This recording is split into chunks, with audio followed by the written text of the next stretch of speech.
High. তো আজকে আমি শেয়ার করবো আমার স্নানের পরে স্কিন কেয়ার রুটিন। তো এখানে আমি স্নান টান করে এসে তারপরে সবার ফার্স্টে একটা সিরাম অ্যাপ্লাই করে নিচ্ছি। এটা ডট অ্যান্ড কির একটা সিরামটা খুবই ভালো। তো আমার কয়েকটা বেসিক স্কিন কেয়ারই আছে, আমি বেশি কিছু করি না। টোনারটা আপাতত শেষ হয়ে গেছে, তো এই সিরামটা দিয়ে আপাতত কাজ চালিয়ে নিচ্ছি। আমি জানি সব কটারই আলাদা আলাদা কাজ, কিন্তু তাও ঠিক আছে, নো প্রবলেম, সবসময় সব কিছু হয় না। তো সিরামটা ভালোভাবে অ্যাপ্লাই করে নেওয়ার পর আমি এখানে একটা অ্যালোভেরা জেল অ্যাপ্লাই করে নেবো, এটা হিমালয়ের একটা অ্যালোভেরা জেল। তো আশা করছি সবাই তো জানে অ্যালোভেরা জেল আমাদের স্কিনের পক্ষে কতটা উপকারী। যাদের স্কিন স্যুট করে না তাদের ব্যাপারটা আলাদা, কিন্তু আমার স্কিনে মোটামুটি এটা বেশ ভালোই স্যুট করে। তো আমি এখানে ময়েশ্চারাইজারের বদলে একটা অ্যালোভেরা জেল লাগিয়ে নিলাম। যাদের কাছে ময়েশ্চারাইজার বেশিরভাগ ময়েশ্চারাইজারই ইউজ করে, কিন্তু আমি এখানে অ্যালোভেরা জেলটাই প্রেফার করি, তো আমি এটাকে ভালোভাবে অ্যাপ্লাই করে নিলাম।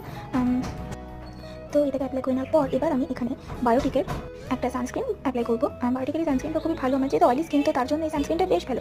আর এটা অ্যাপ্লাই করার পর মুখে বেশ একটা ভালো গ্লো আসে।